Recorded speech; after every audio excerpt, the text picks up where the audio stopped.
どうしようかな。よーそら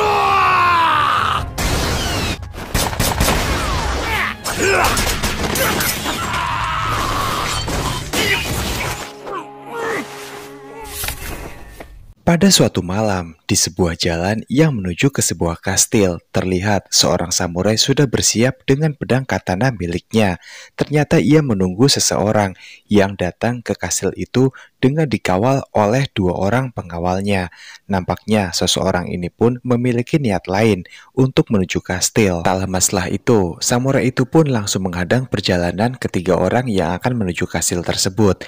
2 pengawal dari seseorang itu yang menyadari ada hal buruk. Dengan sangat sigap dan cekatan, mereka segera mencabut pedang katana milik mereka dan siap untuk menghabisi seorang samurai tersebut. Akan tetapi pada dasarnya, karena teknik berpedang mereka sangat kurang mumpuni, pada akhirnya mereka semua pun berhasil ditebas habis oleh seorang samurai tersebut.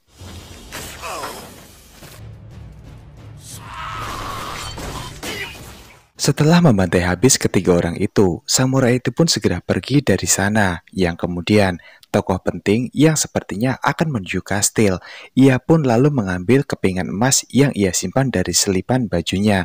Lalu tanpa ragu, ia pun segera menggigit kepingan emas tersebut dengan sangat keras sekali, mengisyaratkan pada suatu kelompok agar meneruskan misi balas dendamnya atas kematiannya malam ini. 10 menit kemudian, seseorang pun lalu datang, yang ternyata ia adalah Yuen Usui, pemimpin dari kelompok Revenger, yang dimana kelompok ini yang akan meneruskan misi balas dendam tokoh penting tersebut. Ia segera mengambil emas yang ia gigit, yang dimana emas itu adalah sebagai pemberitahuan bentuk balas dendam pada seseorang yang telah menghabisinya malam ini, dan kepingan emas itu nantinya akan menjadi upah dari misinya yang telah ia selesaikan. Keesokan harinya, di pinggiran anak sungai, tepatnya di bawah jembatan, samurai yang semalam membunuh orang itu, lalu ia pun merasa menyesal. Diceritakan, samurai ini bernama Raizo Kurima, dan di sini Kurima pun menyesal dikarenakan ternyata faktanya orang penting yang ia habisi semalam tak lain adalah calon mertuanya alias ayah dari kekasih yang sangat ia cintai. Yang kemudian Kurima pun sangat terkejut dengan kedatangan Yuen yang secara tiba-tiba. Yuen pun di sini bertanya, "Siapakah namamu?" Lalu mereka pun akhirnya mengobrol, dan dari sini Yuen pun tahu jika nama samurai ini adalah Kurima. Melihat wajah Kurima yang merasa bersalah, Yuen kemudian bertanya, ada masalah apa yang terjadi? Pada akhirnya dikarenakan tidak sanggup lagi untuk menahan semua rasa bersalahnya, Kurima akhirnya bercerita semuanya pada Yuen secara jujur dan terbuka. Dan dari sini sebenarnya Yuen tahu apa yang telah dilakukan oleh Kurima. Yuen juga tahu jika sebenarnya Kurima hanya dijadikan alat oleh kaisarnya. Kaisar Kurima itu sendiri memang sengaja untuk menyuruh Kurima menghabisi ayah dari kekasihnya Yui. Dikarenakan ayah dari Yui sudah mengetahui semua rahasia dari sang kaisar, dan dengan membawa bukti semalam ke kastil, itu artinya tahta kekaisarannya akan dengan mudah digulingkan. Tapi di sini Yuen pun tidak bercerita hal itu pada Kurima. Ia malah berkata, "Apa tidak sebaiknya kau pergi, dan jika kau tetap di sini, itu sama saja kau tidak aman untuk dirimu." Akhirnya Kurima pun menuruti perkataan dari Yuen. Lalu kemudian Kurima pun berjalan menyusuri jalan setapak yang ada di lereng bukit. Tak lama setelah itu, ia pun dihadang oleh 3 kelompok berkuda, yang ternyata ia pun kenal dengan orang-orang itu. Di sini Kurima mengira jika kaisarnya yaitu Matsumine sengaja mengirim orang-orang ini untuk maksud menjemput Kurima dari sebuah tugas besar yang telah berhasil ia selesaikan dengan sempurna. Akan tetapi di saat itu juga, ketiga orang ini pun segera mengeluarkan pistol yang mereka bawa dan langsung berusaha untuk membunuh Kurima di sini. Dan di sini Kurima pun lalu mendengar suara wanita yang berkata, "Jika kau ingin tetap hidup, cepatlah melompat ke jurang." Yang dimana karena tidak memiliki pilihan, akhirnya Kurima pun menuruti semua perkataannya itu. Orang-orang ini pun terkejut dengan aksi gila yang dilakukan oleh Kurima, yang dimana mereka pun melihat sebuah darah berceceran sangat banyak di sebuah batu, yang itu menandakan jika pasti Kurima tidak akan selamat dalam insiden kali ini. Singkat cerita, Kurima kini sudah berada di sebuah tempat yang dimana ia pun masih pingsan karena berhasil tertembak oleh 3 orang tadi. Rupanya Kurima diselamatkan oleh seorang gadis kecil bernama Neo dan juga Yuen, yang dimana mereka berdua adalah anggota dari Revenger. Beberapa menit kemudian, Kurima akhirnya tersadar dan terbangun dari pingsannya, tapi kondisinya masih sangat lemah. Lalu kemudian ia pun bertanya di manakah ia berada. Yuen menjelaskan semuanya, dan ia juga langsung menjelaskan ke inti permasalahannya, jika sebenarnya Kurima sengaja diperalat oleh kaisarnya Matsumine, kaisar yang sangat dipercayai oleh Kurima itu sendiri, yang itu artinya ia telah salah target dalam misi pembunuhan, yang dimana sebenarnya Hirata yang merupakan ayah dari kekasihnya Yui yang telah ia bantai habis semalam, itu adalah orang yang baik dan jujur. Sengaja ia datang ke kastil kaisar semalam. Tujuannya hanyalah untuk membawa bukti semua kebenaran, yang dimana semua kebusukan kaisar akan langsung ia tunjukkan malam itu juga. Namun sayangnya, sebelum Hirata tiba di kastil sang kaisar, di tengah jalan Kurima telah membantainya terlebih dahulu, hingga semua bukti pun gagal diberikan oleh Hirata untuk dapat menggulingkan kaisar yang sangat jahat. Dan setelah itu, Kaisar Matsumine sengaja untuk mengutus 3 orang untuk menghabisi Kurima, semata-mata semua itu agar ia kehilangan bukti agar tidak terkuak di kemudian hari. Kurima yang mendengar semua penjelasan itu, ia pun seketika langsung marah dan bersumpah akan menghabisi Kaisar Matsumine dengan tangannya sendiri. Singkat cerita, dikarenakan memiliki visi misi yang sama, mereka semua pun akhirnya bergerak. Kurima di sini bergabung dengan anggota Revenge yang lain untuk menuntut balas pada Kaisar Matsumine. Sepanjang perjalanan, hati kecil Kurima pun selalu dihantui oleh rasa bersalah. Ia selalu teringat terbayang dengan wajah kekasihnya Yui dan juga ayahnya Tuan Hirata, yang dimana kenapa Kurima harus menghabisi ayah kekasihnya Yui. Tapi sekarang nasi sudah menjadi bubur dan kata penyesalan itu sudah tidak ada artinya lagi. Yang dimana di sini Kurima pun tetap merasa bersalah pada kekasihnya Yui karena semua ini ia sadari jika sebenarnya ayahnya adalah target salah pembunuhan dari Kurima. Di lain tempat, tepatnya di kediaman Yui, saat ini suasananya pun sedang berkabung karena kematian orang tuanya, yang dimana tetangganya pun lalu berkomentar jika keadaan dari Yui saat ini sungguh memprihatinkan sekali. Ia terlihat sangat murung ketika tahu jika ayahnya telah mati, ditambah lagi tunangannya yaitu Kurima menghilang begitu saja tak lama setelah ayahnya meninggal, hingga itu artinya Yui beranggapan jika pasti Kurima saat ini juga mati, dan dia hanya seorang diri saja di dunia ini. Sementara itu, Kurima sekarang sudah berada di sebuah kandang yang letaknya tak jauh dari letak lokasi Kaisar, yang dimana di sana ia juga bergabung bersama dengan 2 anggota Revenger yang lain, yaitu Soji dan juga Tapa. Lalu setelah itu, Kurima pun menggambarkan lokasi denah yang pasti dari tata letak istana sang kaisar itu sendiri, yang dimana kemudian dari hasil gambar Kurima tersebut, Yuen bertanya apakah ada jalan rahasia yang bisa saja kaisar keluar dari jalan itu. Kurima pun menjawab jika jalan rahasia tidak ada di dalam istana itu, dikarenakan kaisar sangat percaya sekali pada para pengawalnya yang setia. Sebagai pemimpin kelompok Revenger, Yuen pun lalu berkata pada semuanya jika kita akan bergerak malam ini juga. Sementara Yuen meminta Kurima untuk tetap berada di sini dan jangan ikut campur dalam misi mereka kali ini. Semua itu disebabkan Yuen tahu betul jika Kurima masih terluka cukup parah dan belum memaksimalkan untuk melakukan penyergapan malam ini. Kurima pun hanya menganggukkan kepalanya saja. Kemudian para anggota Revenger pun lalu bergerak menuju ke istana kaisar bermodalkan dengan peta yang telah digambar secara akurat oleh Kurima. Sesampainya di sana, mereka pun langsung mengeksekusi semua orang yang mereka anggap terlibat dalam insiden pembunuhan Tuan Hirata.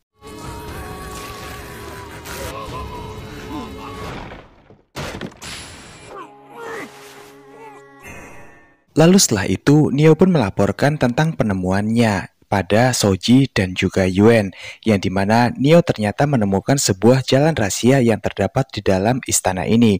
Dan dari situ mereka pun sadar jika ternyata Kurima telah membohongi mereka semuanya. Di lain sisi, Kaisar Matsumine rupanya sudah melarikan diri melewati jalan rahasia tersebut. Akan tetapi di ujung jalan, ia pun sudah ditunggu kedatangannya oleh Kurima. Dan lalu setelah itu juga, inilah yang terjadi.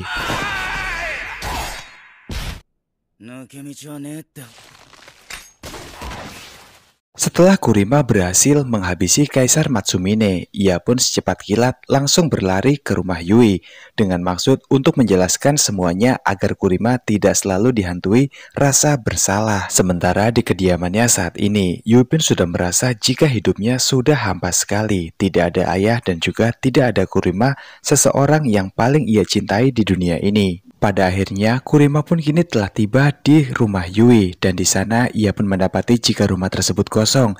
Ia segera mencari keberadaan Yui ke setiap sudut yang ada di rumah itu. Yang kemudian di kamar ayah Yui, Kurima pun lalu terkejut dan berteriak sekencang-kencangnya sewaktu ia mendapati jika Yui saat ini telah tewas dengan cara menikam lehernya sendiri. Kemudian Kurima pun lalu teringat dengan flashback kejadian di masa lalu. Dikala itu, Kurima sama sekali belum memiliki teknik berpedang apapun, yang kemudian Tuan Hirata yang memberikan ilmu teknik berpedang pada Kurima sehingga ia bisa menjadi seorang samurai yang hebat seperti sekarang. Tak hanya itu, sejak dari dulu ternyata Tuan Hirata sudah berniat untuk menjodohkan putrinya Yui bersama dengan Kurima. Mereka pun hari demi hari semakin akrab dan semakin dekat saja. Kurima juga di sana berjanji pada Tuan Hirata dan juga Yui jika ia akan terus melatih teknik kemampuan berpedangnya untuk melindungi keluarga mereka semuanya. Tapi pada suatu hari ia malah tanpa sengaja membunuh Tuan Hirata yang telah banyak berbuat baik untuk kehidupan Kurima demi ambisi dari Kaisar. Terlebih lagi dari sebuah surat yang ditemukan oleh Kurima jika Yui menulis semua ini adalah kesalahannya sendiri karena ia sudah tidak ada artinya hidup di dunia ini sebab dua orang yang sangat dia cintai telah pergi dan mereka pasti akan bertemu nanti di surga. Di lain sisi, tepatnya di sebuah gereja, di sana Yuen sedang bertemu dengan seseorang. Orang ini bernama Gerald Kano. Ia adalah sosok yang sangat licik dan juga manipulatif. Seringkali menarik benang dari balik bayangan untuk mencapai tujuannya. Gerald Kano sendiri adalah seorang pejabat dari kantor Magistrat Nagasaki yang diam-diam memanipulasi kelompok Revenger untuk kepentingannya sendiri. Di dalam gereja itu, Yuen pun kemudian memberikan lempengan emas yang telah ia dapatkan dari mayat Tuan Hirata, yang dimana kemudian Yuen pun bertanya pada Tuan Kano, apakah semua yang dilakukan adalah kesalahan? Karena sejatinya ia tidak ingin menjadi sebuah mesin pembunuh yang menakut-nakuti semua orang. Tapi Tuan Kano pun lalu menjawab dengan sangat tegas, jika kau tidak salah, apa yang kau lakukan telah benar. Karena semua orang yang pasti akan kau bantai dengan habis. Mereka semua adalah para pengkhianat yang memang pantas mati.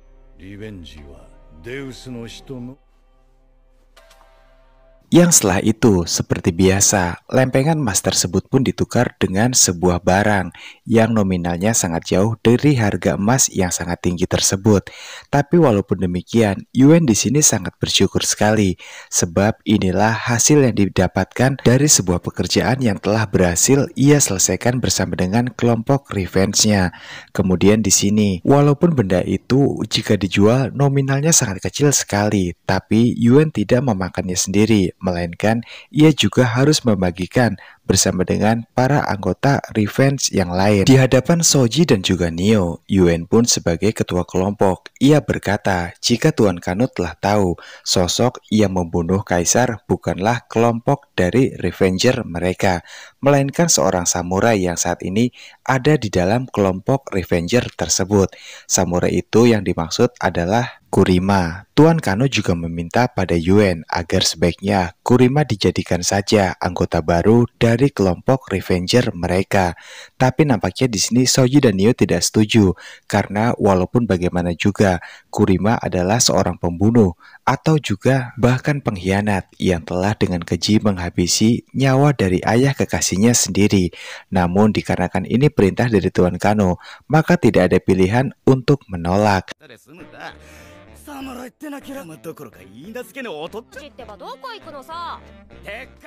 Di sebuah rumah, Tepa yang sejatinya adalah seorang dokter. Ia sedang memeriksa pasien wanita di tempat itu, yang kondisi pasien itu nampaknya sedikit sangat gawat. Namun, Tepa yang khawatir jika pasiennya tahu kondisi yang sebenarnya, ia pasti tidak memiliki semangat untuk hidup. Tepa pun mengatakan, jika kondisi Anda baik-baik saja dan hanya perlu memakan makanan sehat agar kondisi Anda cepat pulih.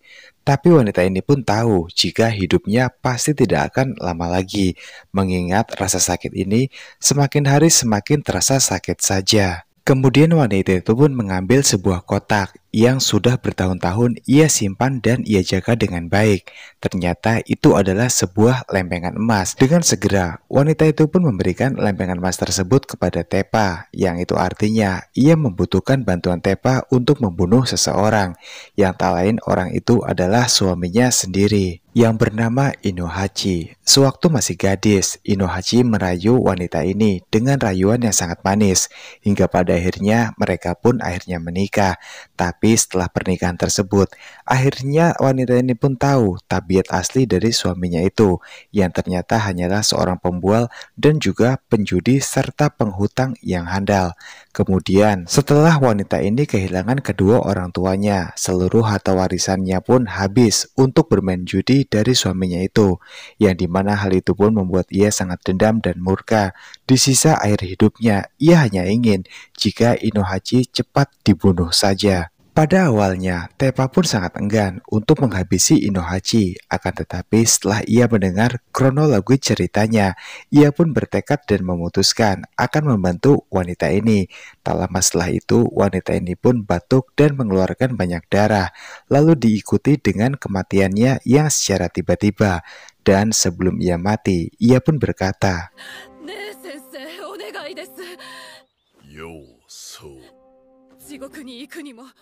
malam harinya, di sebuah tempat, Kurima pun sedang mengobrol bersama dengan Yuen. Di sana, Yuen pun menceritakan asal-usul terbentuknya kelompok revenge mereka. Setelah Yuen melihat teknik berpedang dari Kurima, ia pun di sini lalu berkata, bagaimana jika kau bergabung saja bersama dengan anggota Revengerku?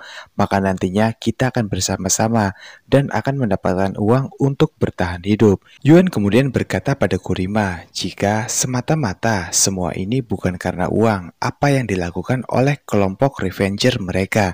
Tapi selain itu, ada sebuah pesan yang sangat penting, di mana gigitan emas itu jika semakin dalam, maka sedalam itulah dendam orang yang telah mati dan ingin membalaskan dendamnya tersebut. Kurima di sini pun belum menjawab apa-apa, dan untuk mencarikan suasana, Yuen pun mengajak Kurima untuk keluar berjalan-jalan sembari mereka mencari udara segar. Di lain tempat ternyata Tepa masih berada di tempat wanita tadi. Di sana situasinya pun sedang berkabung karena kematian dari wanita tersebut. Lalu dari balik kegelapan malam, Tepa pun melihat dua sahabatnya sudah ada di sana, yaitu Yuen dan juga Kurima. Kemudian setelah itu, Tepa pun langsung mengajak Kurima untuk ikut bersamanya. Singkat cerita, mereka pun akhirnya tiba di kamar Tepa. Di sana Kurima pun terkejut karena di balik kamar Tepa yang terlihat sederhana, tapi di ruang bawah tanahnya memiliki peralatan senjata yang sangat lengkap.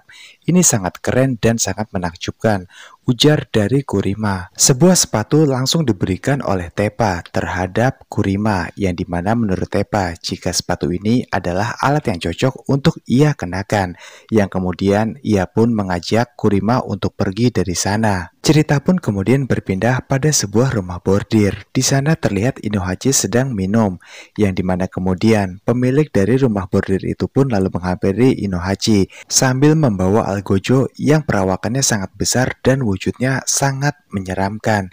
Di sini pemilik itu pun lalu berkata, jika sebaiknya Inohachi harus ikut bersama dengannya, semata-mata semua ini demi kebaikan Inohachi sendiri. Namun faktanya Inohachi pun sangat ketakutan sewaktu disuruh ikut dengan algojo yang menyeramkan tersebut. Tapi dikarenakan sudah tidak ada waktu lagi, algojo itu pun segera menarik Inohachi ke sebuah tempat yang sudah ditetapkan oleh mereka berdua. Dengan menaiki sebuah perahu, di malam itu mereka berdua pun memutuskan untuk sementara mengungsi dari kota Nagasaki ini, berharap jika Inohachi dapat terselamatkan dari ancaman dari kekacauan yang selalu ia timbulkan. Akan tetapi, di lain sisi, dari atas genting, Tepa pun sudah bersiap untuk membidik Inohachi menggunakan busur panah yang saat ini sedang ia pegang. Dengan sekuat tenaga, Tepa pun bersiap untuk langsung melesatkan anak panahnya itu. Walaupun jaraknya sangat jauh, tapi Tepa yakin jika anak panahnya tidak akan pernah untuk meleset. Dan benar saja, tak lama setelah itu, busur anak panah Tepa pun berhasil untuk membidik dengan sangat akurat sekali Inohachi dan juga algojonya tersebut, hingga perahu itu pun menjadi hancur. Inohachi pun terjatuh masuk ke dalam sungai, yang kemudian ia pun berusaha untuk menyelamatkan dirinya. Akan tetapi, setibanya Inohachi di daratan, Inohachi sudah disambut oleh seorang samurai yang tak lain adalah Kurima, yang kemudian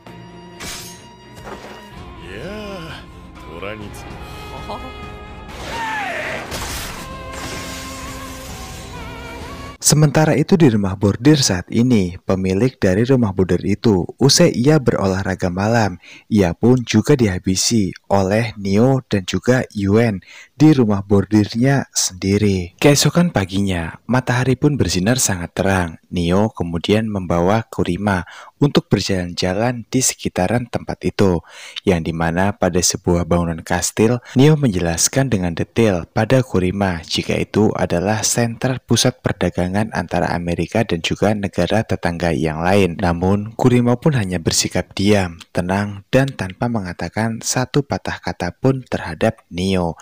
Tapi kemanapun Nio pergi, Kurima dengan setia terus saja mengikutinya, hingga mereka pun saat ini telah berada di sebuah pasar.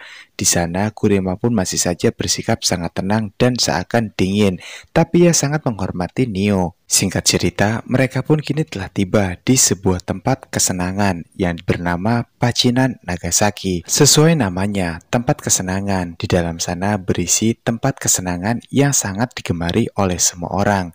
Nio pun mengajak Kurima untuk masuk ke sana untuk makan siang. Dan Nio memesan semangkuk mie ramen, sementara Kurima ia pesankan sepotong kaki babi yang sangat lezat sekali, hingga Kurima pun memakannya sampai habis karena memang rasanya seenak itu. Selesai makan, ada pria botak yang mencoba untuk menawar Nio, dan di sini Kurima pun lalu datang memegang pundak pria botak itu, sembari berkata jika sebaiknya jangan mengganggu Nio. Tatapan tajam dari Kurima membuat pria itu pun menjadi lari tunggang langgang karena ketakutan. Di sebuah gunung yang curam, Kurima pun bertanya pada Nio, tempat apakah ini? Mengapa ada rumah-rumah yang dibangun di balik dinding? Nio pun lalu berkata, jika itu adalah rumah bagi orang-orang yang terlalu miskin hidupnya, dan juga orang-orang yang terlalu memiliki banyak permasalahan di kota. Yang setelah itu, Nio pun kembali mengajak Kurima ke rumahnya, dan ia pun kembali melewati pasar. Tapi di pasar mereka berdua dikejutkan dengan kerumunan orang. Di sana ada Tuan Sakata bersama dengan kelompoknya yang saat ini sedang menginterogasi pemilik toko, yang dimana ia pun beranggapan menurut bukti kuat yang ia dapatkan, Sakata yakin jika pemilik toko ini menyimpan opium di balik patung Buddha yang ia pajang di tokonya. Kemudian patung Buddha pun diambil, dan ternyata setelah dipecahkan benar saja ada sekumpulan opium di dalam patung Buddha itu. Karena bukti dirasa sudah kuat, mereka pun akhirnya membawa pemilik toko itu untuk diadili, yang dimana Kurima yang bingung dengan hal ini pun lalu bertanya pada Nio, apakah yang terjadi di tempat ini? Neo menjelaskan, jika semua itu dikarenakan pemilik toko tidak membayarkan uang yang sudah ditetapkan, makanya inilah yang terjadi. Dari sini, Kurima pun mengambil kesimpulan jika semua yang terjadi adalah sebuah fitnah belaka. Di sebuah penginapan murah, Soji pun rupanya masih tertidur hingga ia pun dibangunkan oleh seorang anak perempuan yang bernama Hana. Hana pun terus saja memanggil Soji untuk segera bangun dikarenakan waktu sudah siang. Ditambah lagi ada tamu yang ingin bertemu dengan Soji. Akhirnya Soji pun bangun. Ia pun sangat kesal karena semalam bermain judi hasilnya sangat nihil dan Soji pun kalah. Kemudian dokter Tepa pun datang ke tempat Soji yang dimana ternyata ia tidak datang seorang diri karena Hana saat ini di bawah tangga sedang menyapa seorang samurai yaitu Kurima. Soji pun di sini paham jika pasti Kurima dimaksudkan untuk tinggal bersamanya di sini. Awalnya Soji pun dengan keras menolak kehadiran Kurima untuk tinggal bersamanya di kamarnya yang kecil ini. Akan tetapi karena hasutan dari dokter Tepa, pada akhirnya Soji pun mengiyakan apa yang dikatakan oleh dokter Tepa. Karena walau bagaimanapun juga, ia sangat sungkan dan juga segan terhadap dokter Tepa. Dan setelah dokter Tepa telah pergi, kini tinggal Soji dan juga Kurima. Soji pun segera membagi wilayah mereka berdua, yang dibagi adil yaitu setengah dari ruangan itu masing-masing dari mereka. Malam harinya di sebuah rumah bordir yang ada di Pecinan Nagasaki, terlihat semua orang pun antusias untuk menikmati keindahan di malam itu. Di dalam rumah bordir tersebut ada seorang tuan muda yang bernama Irizawa yang sedang asik bersama dengan kedua teman kencan wanitanya. Akan tetapi di tengah kesenangan tersebut, rupanya ia sedang ditunggu oleh seorang tamu yang tak lain tamu itu adalah Yuen. Kemudian dua teman kencan wanita itu pun diusir pergi oleh Tuan Irizawa dan mereka pun mulai melanjutkan obrolan. Irizawa kemudian bertanya pada Yuen, apakah kau tahu terkait seorang samurai terkuat yang datang dari Satsuma, yang dimana ia telah menghabisi seluruh orang-orang tangguh yang aku rasa itu sangat mustahil. Kemudian setelah itu, orang dari Irizawa pun datang ke tempat itu dan berkata, Tuan, mohon maaf, jika sebenarnya seorang samurai dari Satsuma itu bernama Kurima Raizo, itulah orang yang Anda maksud. Dan saat ini, orangku telah melaporkan, tepatnya 1 bulan lalu, mereka melihat jika Kurima berada di bawah jembatan Amigasa. Lalu kemudian Irigawa pun bertanya pada Yuen, apakah kau kenal dengan orang itu? Yuen pun dengan sangat tenang berkata, aku tidak pernah mengenalnya. Siapakah sosok yang kau maksud saja, aku tidak tahu. Irizawa kembali berkata, jika selama di kantor, aku selalu setiap pagi menginterogasi orang-orang yang dibawa oleh Sakata ke tempatku. Tapi kali ini aku juga tidak tahu. Sakata memberikanku sebuah lempengan emas yang dimana ada gigitan dan lubangnya hampir membuat lempengan itu menjadi putus. Aku bingung jika aku menerimanya. Itu artinya sama saja aku menerima suap. Jadi kurasa kau yang berhak untuk lempengan emas ini. Karena aku sudah tahu bagaimanakah cara kelompok Revenger beraksi. Akhirnya Yuen pun mengambil kepingan emas itu, yang kemudian ia segera membawanya dan pergi dari tempat itu. Yang setelah itu, Yuen pun mengajak seluruh anggota Revenger untuk berkumpul di tempat rahasia milik Dr. Tepa. Di sana ia pun menjelaskan semua apa yang baru saja ia temui. Soji pun di sini berpendapat jika Sakata adalah orang yang busuk dan juga licik. Ia kerap kali memfitnah orang-orang untuk mendapatkan nama baik dari orang-orang yang tidak tahu dengan cara menumbalkan satu orang untuk mengkambing hitamkannya, menuduh orang Malang tersebut dengan memiliki opium yang ternyata opium itu adalah miliknya sendiri. Di sini Neo pun sangat benci sekali dengan Irizawa, yang dimana Irizawa tidak becus sebenarnya untuk menduduki posisinya sekarang.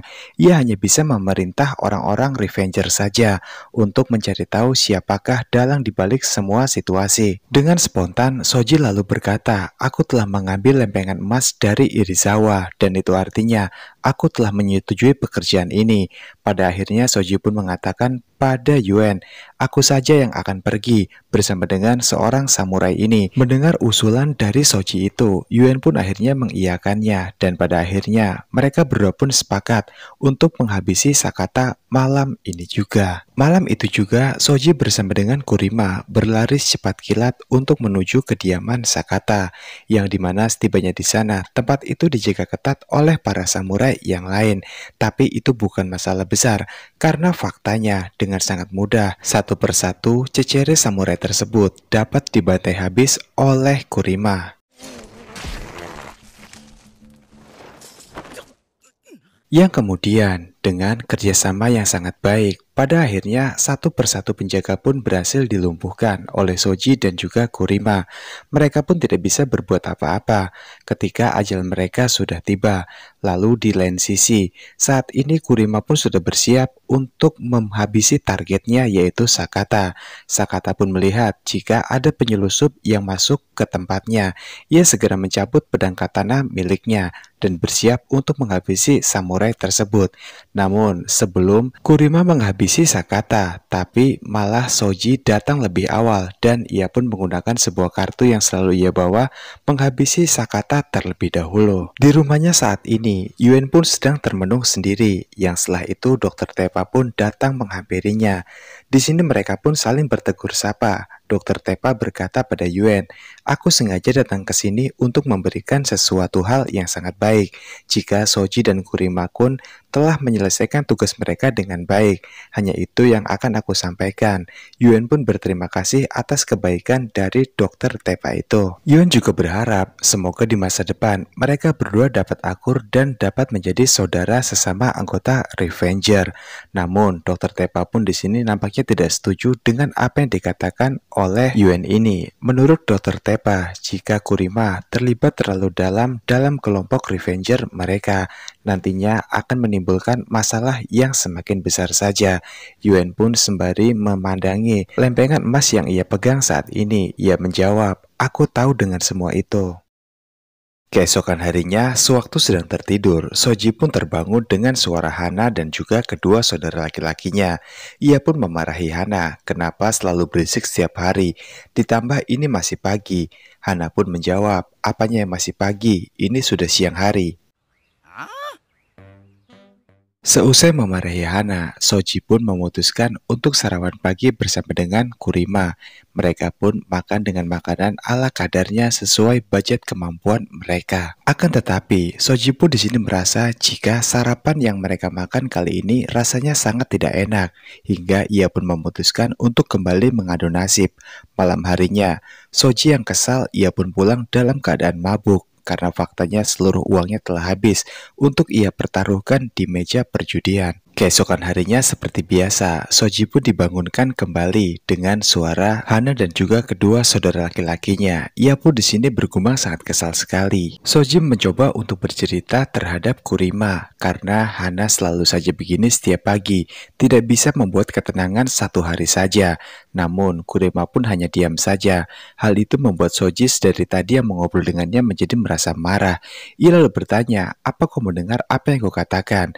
Dengan santainya dan tatapan kosong, Kurima lalu menjawab, aku hanya diam semata-mata karena aku tidak ingin mengganggumu. Bukankah itu yang kau inginkan? Di sini Soji pun mengatakan, apakah seorang samurai pernah keluar untuk makan siang yang enak? Dan Kurima pun menjelaskan, sayangnya ia bukan tidak mau makan keluar, tapi seluruh uangnya telah habis, hanya untuk membeli sebuah pembatas dinding. Soji pun tertawa mendengarnya, yang menurutnya jika hanya pembatas dinding semacam ini dapat didapatkan dengan mudah dari kumpulan sampah yang tidak berguna. Setelah itu Soji pun mengajak Kurima untuk keluar dari kamar. Ia berkata pada Kurima, aku tahu bagaimana caranya agar kau mendapatkan uang. Sudah, ayo ikut denganku. Itulah yang dikatakan oleh Soji. Kurima pun hanya bisa mengikuti kemana Soji akan membawanya. Di lain tempat, Dokter Tepa seperti biasa sedang mencoba untuk menyembuhkan pasiennya yang terkilir. Ia pun berkata, jika aku pasti akan membantumu sebisaku dan kau pasti akan sembuh. Yang ternyata Dokter Tepa pun langsung memperbaiki tulang-tulangnya yang tergeser. Walaupun rasa sakitnya teramat hebat, ia tetap meminta orang ini agar sebaiknya diam. Tak berselang lama, istri dari orang itu pun lalu pulang. Ia pun mengatakan pada Dokter Tepa, aku sangat berterima kasih karena Dokter Tepa telah mau untuk merawat suamiku sampai kondisi tubuhnya benar-benar pulih seperti sebelumnya. Yang kemudian ia pun berkata, aku memiliki beberapa sayuran yang baru saja aku beli dari pasar dan juga beberapa jenis jeruk yang rasanya sangat enak. Di sini wanita ini pun bersyukur pada Dokter Tepa yang mau dibayar dengan apapun, walaupun itu hanya sejenis sayur-sayuran dan juga buah-buahan yang mungkin tidak seberapa nilainya. Kemudian Kurima pun datang dengan membawakan minuman untuk si wanita itu. Namun di sini wanita ini pun terkejut saat melihat Kurima, seakan ia melihat sosok monster berdiri di hadapannya, hingga ia pun memutuskan untuk segera berlari pergi dan menjauh dari Kurima. Kurima menjelaskan jika saat ini dirinya adalah asisten dari Dokter Tepa, tapi wanita ini pun tetap memutuskan untuk menjaga jarak dan ia pun lari tunggang langgang pergi menjauh dari Kurima.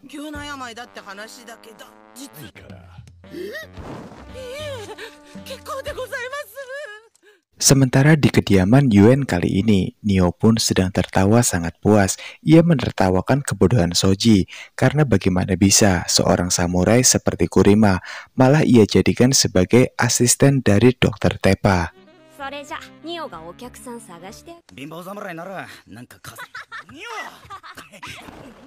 Kemudian seluruh anggota Revenger pun kembali berkumpul di tempat Dokter Tepa, yang dimana mereka kali ini menargetkan seseorang lagi, yaitu Azumi untuk dibunuh. Yun kemudian berkata, aku sudah membuat perjanjian dengan pemilik toko buku seni yang berada tepat di depan rumah Azumi, dan nantinya kita bisa mengintai kedatangan Azumi 24 jam dari depan toko buku itu. Yun kembali menawari Soji untuk menjadi seorang pengintai yang ada di balik toko buku seni itu. Soji pun menolak. Ia pun segera menunjuk ke arah Kurima, yang menurut Soji jika Kurima adalah orang yang cocok untuk misi pengintaian kali ini, mengingat ia lebih suka diam sepanjang hari tanpa melakukan gerakan apapun. Lalu Kurima pun berkata jika ia akan menjadi penjaga toko dan melakukan pengintaian dengan sangat baik. Keesokan harinya, Kurima pun sudah menjadi penjaga toko di toko itu.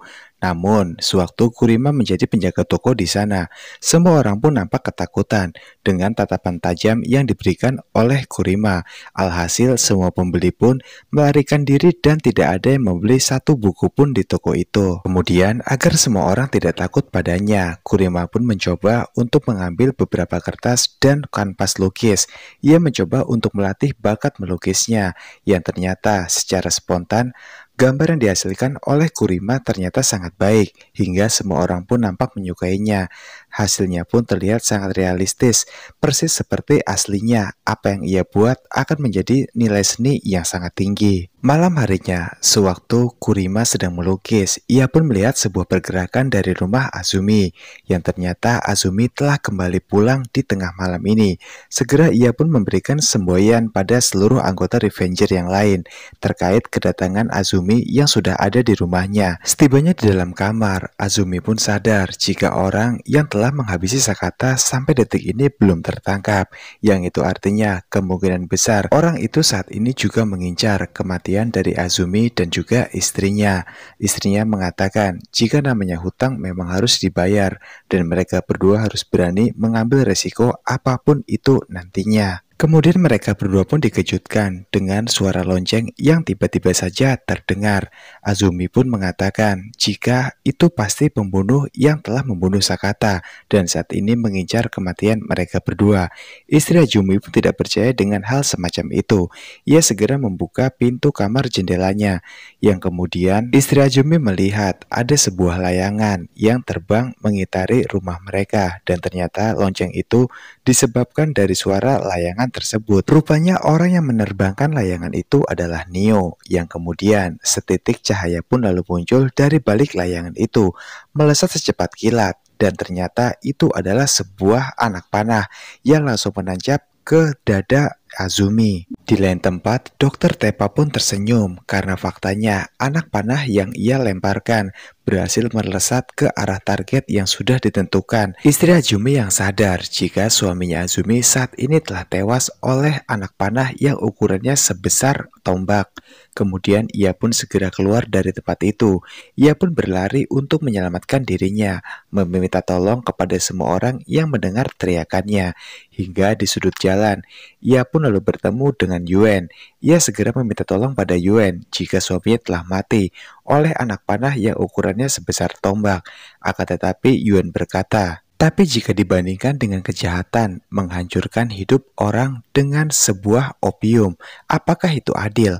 Aku rasa hal semacam itu sudah biasa. Mendengar perkataan Yuen itu, istri Azumi pun mencoba untuk menjauh darinya, tapi dengan sigap. Seperti biasa untuk menghabisi para lawannya, Yuen segera menempelkan sebuah kertas emas ke wajah istri Azumi, hingga ia pun tidak bisa bernapas, dan pada akhirnya mati dengan sendirinya.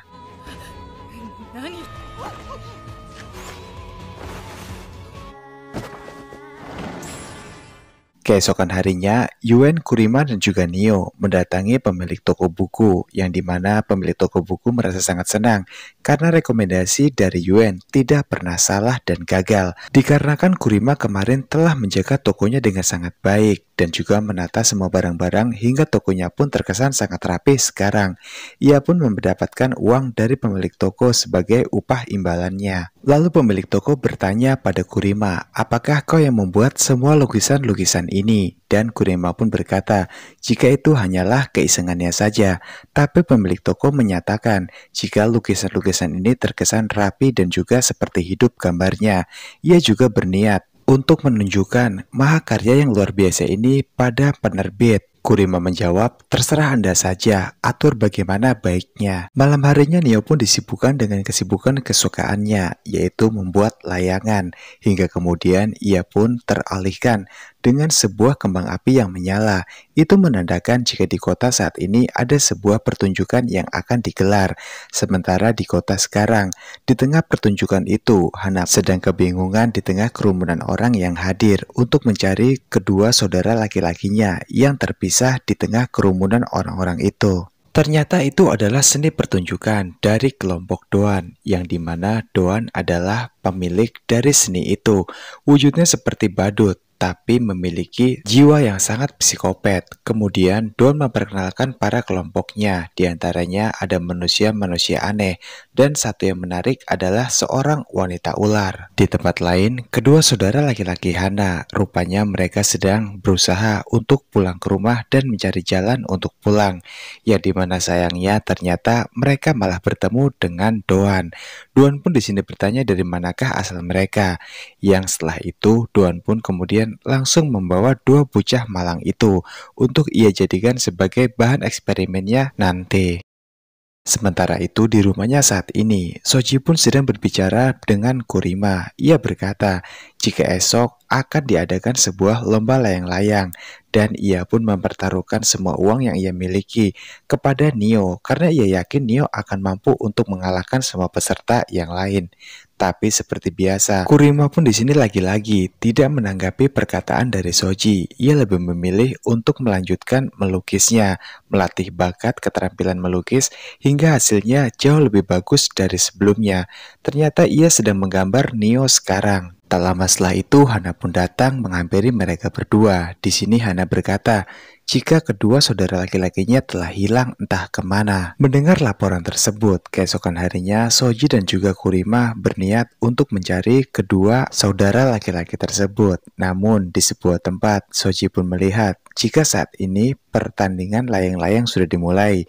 Ia berkata pada Kurima, jika aku telah mempertaruhkan seluruh kekayaanku pada Nio, dan aku yakin Nio akan melipat gandakannya dengan jumlah yang sangat banyak. Di sana Yuen pun sangat takjub dengan bakat teknik yang dimiliki oleh Nio dalam menerbangkan sebuah layang-layang, yang kemudian Yuen pun dihampiri oleh seorang badut yang tak lain adalah Doan. Dengan tersenyum ramah, Doan pun di sini berkata, kembalikanlah monster kecilku. Dan di sini akhirnya Yuen pun paham, monster kecil yang dimaksud oleh Doan yaitu adalah Nio.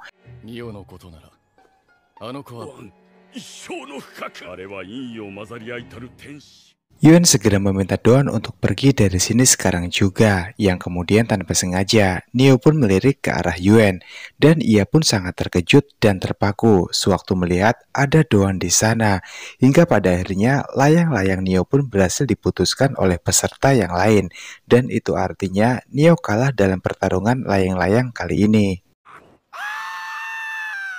Sesampainya di rumah, Yuan pun bercerita terkait Doan terhadap Soji dan juga Kurima. Jika dahulu kala, Neo pernah ikut dalam kelompok Doan yang diketuai oleh Doan. Tapi dikarenakan tidak tega, akhirnya Yuan pun mengajak Neo untuk ikut dengannya dan merawatnya hingga saat ini. Soji bertanya pada Yuan, kalau begitu artinya Neo kalah karena orang itu. Ya, itu benar, ujar dari Yuan. Lalu di manakah Neo sekarang? Soji pun kembali bertanya itu pada Yuan.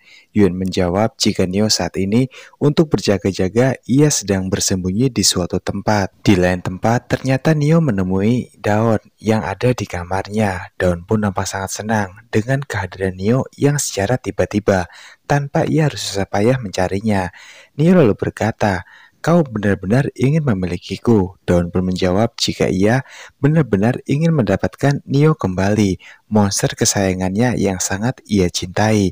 Neo pun lalu bertanya, "Kalau begitu, kau berani membayar berapa untuk aku kembali ke dalam kelompokmu?"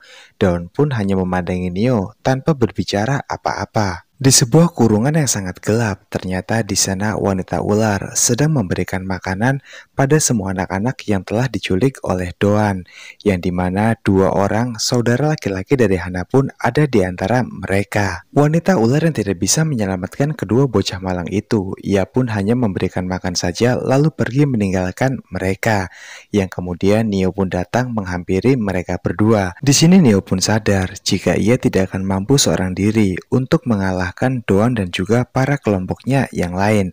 Ia pun akhirnya melemparkan kepingan emas pada kedua bocah malang itu dan memerintahkan mereka berdua untuk menggigitnya sekeras mungkin. Dan lempengan emas itu berhasil didapatkan oleh Neo dari Doan. Kemudian Yuan pun berkata di hadapan semua anggota Revenger yang lain jika Neo telah melakukan pekerjaan dengan sangat baik.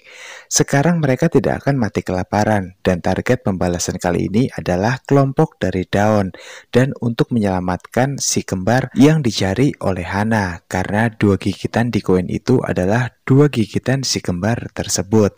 Lalu kemudian Tepa di sini bertanya pada Neo dari manakah si kembar bisa mendapatkan lempengan emas ini.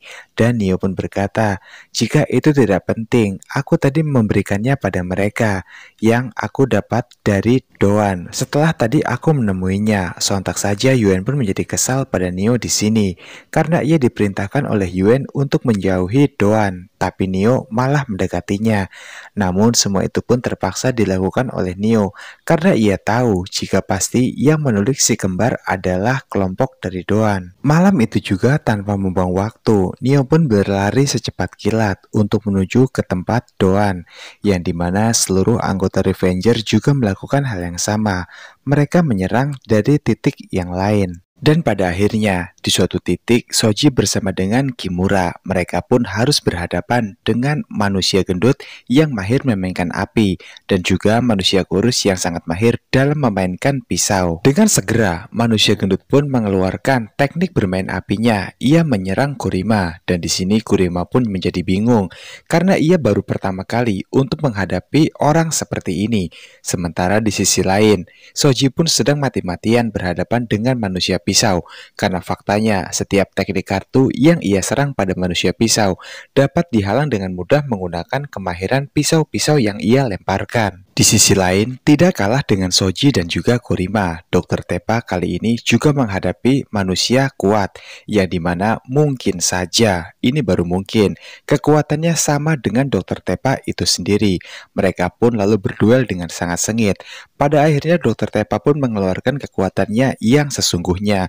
Kemudian ia berhasil mengalahkan orang kuat itu, dan langsung mengayunkannya dan melemparkannya sejauh mungkin. Sementara Soji di sini yang masih kebingungan untuk dapat mengalahkan sosok manusia pisau ini karena teknik bermain pisaunya sungguh sangat cepat dan tidak bisa untuk ditebak kemana arah ia akan melemparnya. Di sini Soji pun sadar jika ia terus melakukan Baiwan bersama dengan manusia pisau, mustahil untuk dapat mengalahkannya. Hingga sewaktu manusia api sedang lengah, Soji pun segera melemparkan sisa kartu yang ia pegang tepat mengenai selang gas dari manusia api, sehingga selang itu pun menjadi putus. Manusia pisau di sini pun menjadi panik, dan di saat ia panik itulah dengan segera Kurima langsung menendangnya tepat ke arah manusia api, dan sehingga karena efek gas yang sangat kuat, mereka pun akhirnya meledak dengan senjata dari manusia api itu sendiri.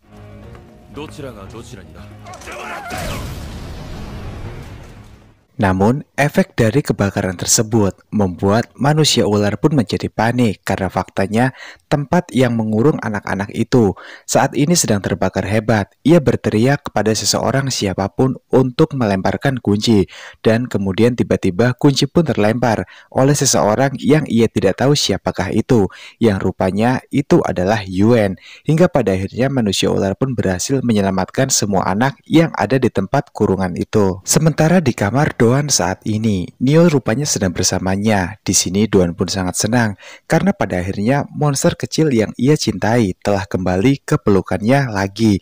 Yang dimana Neo pun lalu berkata, "Apa kau benar-benar ingin memilikiku?" Doan pun mengatakan iya. Yang anehnya di sini, dengan segera Doan pun langsung mencekik Neo. Tapi di sini ia pun tidak tega jika harus membuat monster kecilnya menghilang untuk selama-lamanya. Ia pun melepaskan tangannya dari leher Neo. Di hadapan Neo, Doan pun berkata dengan jujur, "Aku tidak bisa menghajarkanmu dengan cara seperti ini."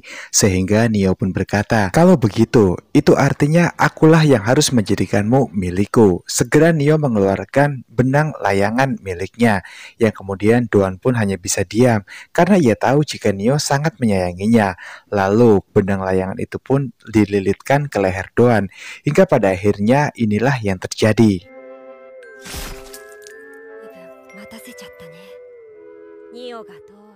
Beberapa hari kemudian, pada akhirnya kelompok Daun pun memutuskan untuk pergi dengan dipimpin oleh wanita baik, yaitu manusia ular. Mereka tidak akan pernah menjadikan anak-anak kecil tidak berdosa menjadi didikan para monster untuk kelompok Doan seperti sebelumnya. Terbukti dua anak kecil yaitu saudara laki-laki dari Hana. Mereka pun saat ini sudah kembali hidup normal. Sementara Neo yang tetap mendapatkan hadiah, sebuah kue yang enak dan juga mahal dari Soji. Walaupun faktanya di sini Soji telah kehilangan seluruh uangnya karena Neo telah kalah dalam pertandingan layang-layang sebelumnya. Namun Soji tidak mempermasalahkan hal itu. Ia menganggap jika dalam setiap permainan pasti akan ada yang kalah dan ada yang menang. Yang penting kelompok Revenger tidak hancur oleh seseorang yang tidak berkepentingan dan bertanggung jawab. Seperti contohnya adalah Doan. Beberapa hari pun telah berlalu. Saat ini Kurima dan juga Soji sedang berada di rumah seorang pemilik toko buku. Pemilik toko buku berkata, jika seorang penerbit telah memesan ilustrasi untuk gulungan gantungnya, yang dimana gambar dari Kurima ia nilai sangat bagus sekali. Pemilik toko ini pun segera memberikan alat lukis yang memadai untuk Kurima menjalankan pekerjaannya tersebut, dan Kurima pun berkata, "Sebenarnya lukisanku tidak sebagus yang Anda katakan. Aku masih ragu untuk membuatnya kembali." Namun pemilik toko pun meyakinkan jika Kurima sangat berbakat dalam melukis, dan ia yakin dengan lukisan tersebut suatu hari nanti akan menjadi sang legenda yang selalu dikenang untuk selamanya. Di rumah Yuen saat ini, ia pun sedang memegang dengan erat sebuah lempengan emas yang baru saja ia dapatkan, tentunya dengan bekas gigitan yang ada di dalam lempengan tersebut. Kemudian Neo pun datang, dan di sini segera lempengan emas itu pun disembunyikan oleh Yuen. Neo bertanya, "Kenapa kau terlihat serius? Dan sebenarnya kenapa kau harus ke tempat hiburan itu lagi?" Yuen mengatakan, "Jika dia memanggilku." Malam harinya dengan diantar oleh seorang pengawal, Yuen pun saat ini sudah berada di sebuah rumah bordir untuk bertemu dan memenuhi panggilan dari Sari Jawa, yang dimana para gadis penghibur di sana pun memandangi Yuen sampai tidak berkedip matanya karena faktanya Yuen memanglah sangat tampan menurut mereka. Sari Jawa langsung bertanya pada Yuen mengenai Benkei Satsuma yang pernah kusinggung sebelumnya. Apakah sudah ada info terbaru tentangnya? Yuen pun berkata jika belum ada, karena memang masih sulit Ayolah, cepat cari tahu untukku. Yang dimana inti dari pertemuan mereka kali ini, Sarijawa pun meminta pada Yuen untuk mencari tahu dan menangkap hidup ataupun mati seorang yang telah menghabisi Hirata Genshin. Dan nantinya bagi mereka siapa saja yang ketahuan untuk melindungi seorang yang telah menghabisi Hirata itu, maka hukumannya tak main-main, bahkan bisa hukuman kematian. Mendengar itu sontak saja, Yuen pun menjadi bingung karena tidak mungkin jika ia berkata yang sejujurnya. Jika saat ini Yuen memberitahu pada Sarijawa letak tempat keberadaan dari Kurima berada, yang kemudian Yuen pun bersikap tetap tenang di hadapan Sarijawa. Kemudian ia pun memutuskan untuk pergi dan mengatakan, jika aku akan melakukan tugas dengan baik. Di lain tempat, Dr. Tepa saat ini sedang bertemu dengan seseorang yang nampaknya orang itu sangat penting untuk Dr. Tepa. Mereka pun mengobrol sembari meminum sebuah racikan teh obat. Dan di sini dalam obrolan tersebut, tanpa sengaja Dr. Tepa pun mulai menyinggung jika apakah benar orang-orang saat ini sedang mencari seorang samurai yang dimana samurai itu sangat diburu sekali saat ini. Kemudian ada seseorang yang mendekati Dr. Tepa. Ia pun langsung mengeluarkan sebuah pistol dan bersiap untuk menembak Dr. Tepa saat itu juga. Hingga Dr. Tepa yang sadar hal itu, ia pun lalu memutuskan untuk segera pergi dari tempat itu dan memilih untuk tidak membuat masalah untuk sementara waktu. Di markas rahasianya, bersama dengan seluruh anggota Revenger-nya, Dr. Tepa pun mengatakan jika memang seluruh warga pecinan sedang serius untuk memburu Kurima. Lalu Dr. Tepa bertanya pada Yuen, apakah menurutmu mereka semua telah bersekongkol dengan Matsumine? Yuen menjawab, jika semua itu hanyalah sebuah teori dari Sarijawa. Namun, jika semua itu benar, maka itu adalah sebuah hal yang wajar, dikarenakan mereka semua sedang panik, karena rekan bisnis mereka satu persatu sekarang menghilang. Dalam diamnya, Kurima lalu berkata, jika orang-orang Matsumine mencariku, aku akan menghampiri mereka saja, dan tidak akan melibatkan kalian. Yang jelas, menemui mereka secara langsung adalah cara tercepat untuk mengakhiri semuanya. Kemudian Kurima pun segera berangkat menuju ke tempat itu, yang dimana di sini Yuen pun sadar. Ia berkata pada seluruh anggota Revenger yang ada, jika kita masih perlu bantuan dari Kurima untuk menyelidiki dan membalaskan dendam pada, sehingga Yuen pun mengajak seluruh anggota Revenger-nya untuk bersama-sama melindungi Kurima agar Kurima tidak terbunuh di tempat itu. Dengan santainya, Kurima pun sekarang sudah berada di Pacinan, yang dimana semua orang di sana pun memperhatikan Kurima. Mereka sadar jika sosok samurai inilah yang sedang dicari oleh semua orang. Di sana juga ada Tuan Liu yang merupakan pemimpin dari kelompok yang mencari Kurima. Kemudian di hadapan Tuan Liu, Kurima bertanya, kalian sedang mencariku, aku hanya ingin tahu apakah alasannya. Tuan Liu pun tersenyum dan secepat kilat, ia pun langsung berlari ke arah Kurima.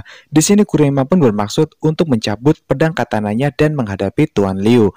Tapi gerakannya sangat cepat, hingga Kurima pun berhasil ditangkap oleh Tuan Liu. Namun di balik itu semua, Nio pun ternyata melihat semuanya dan ia pun tahu di manakah tempat Kurima sekarang ditahan oleh Tuan Liu dan juga anggotanya. Di dalam sebuah kapal yang sangat besar, di sana Kurima pun bertanya pada Liu, apa maksud dari semua ini? Tuan Liu pun menjawab, jika kau adalah jelmaan iblis yang tega membunuh rekan sendiri untuk sebuah keserakahan, setelah itu kau bingung mau kemana dan akhirnya kau pun ke sini. Lihatlah mata indahmu itu adalah mata yang dipenuhi banyak sekali keyakinan, dan untuk menghormati mata indahmu itu, aku akan memberikan dua pilihan untukmu, yang kanan atau yang kiri yang harus aku tusuk dengan jarum tajamku ini. Beruntungnya, sebelum jarum tajam itu menusuk mata dari Kurima, seorang pengawal dari Tuan Liu pun melaporkan, Tuan Shishido, serikat dagang dari Nagasaki memanggilnya. Alhasil Tuan Liu pun mau tak mau harus pergi untuk menghadap. Ia pun berkata pada seorang penjaga di sana, siksalah manusia ini sepuasmu, dan aku tidak akan peduli, asal jangan sampai mati. Mendengar ucapan itu, pengawal itu pun tersenyum ke arah Kurima dan ia pun langsung menjalankan tugas sesuai apa yang diperintahkan oleh Tuan Liu.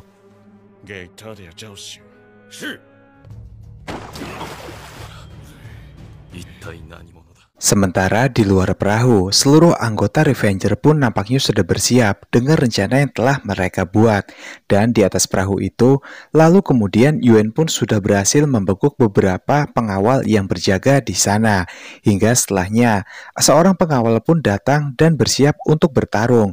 Namun Yuen pun meminta pada Soji agar sebaiknya ia cepat masuk ke dalam dan menyelamatkan Kurima. Kembali ke ruang penyiksaan, Kurima pun sedang disiksa habis-habisan oleh seorang penjaga di sana. Yang parahnya lagi di sini, ia pun juga berniat untuk menempelkan sebuah besi panas yang sudah dibakar hingga panas sekali ke tubuh Kurima. Beruntung sebelum hal itu terjadi, Soji pun datang tepat waktu. Ia segera membekuk pengawal tersebut dan pengawal itu pun dilumpuhkan oleh Soji dengan sangat mudah. Kemudian dikarenakan waktunya tidak banyak, Soji segera memapah Kurima untuk keluar dari perahu itu dan kembali membawanya bersama dengan anggota Revenger yang lain ke tempat yang aman. Di dalam sebuah gua tak jauh dari tempat itu, para anggota Revenger pun sedang berkumpul. Di sini Kurima pun berkata pada semua orang di sana, jika sebenarnya teori dari Sari Jawa adalah kesalahan belaka. Karena faktanya mereka semua telah bekerja sama bersama dengan Matsumine tanpa campur tangan pihak manapun. Lalu kenapa ia menculikmu? Dokter Tepa pun bertanya seperti itu pada Kurima. Kurima menjawab, Matsumine sudah mengambil muatannya semuanya. Dan itu artinya opium yang telah dibeli dalam jumlah yang sangat banyak oleh keuangan Satsuma itu telah disembunyikan. Dan tempat itu mereka pikir aku yang tahu. Secara spontan, Dokter Tepa pun bertanya pada Kurima, lalu di manakah tempat itu? Lalu kenapa mereka mencarinya? Ya, sayangnya dokter, aku tidak tahu di manakah tempat itu. Tapi yang pasti, jika lokasinya adalah di Nagasaki ini. どこにそれが長崎の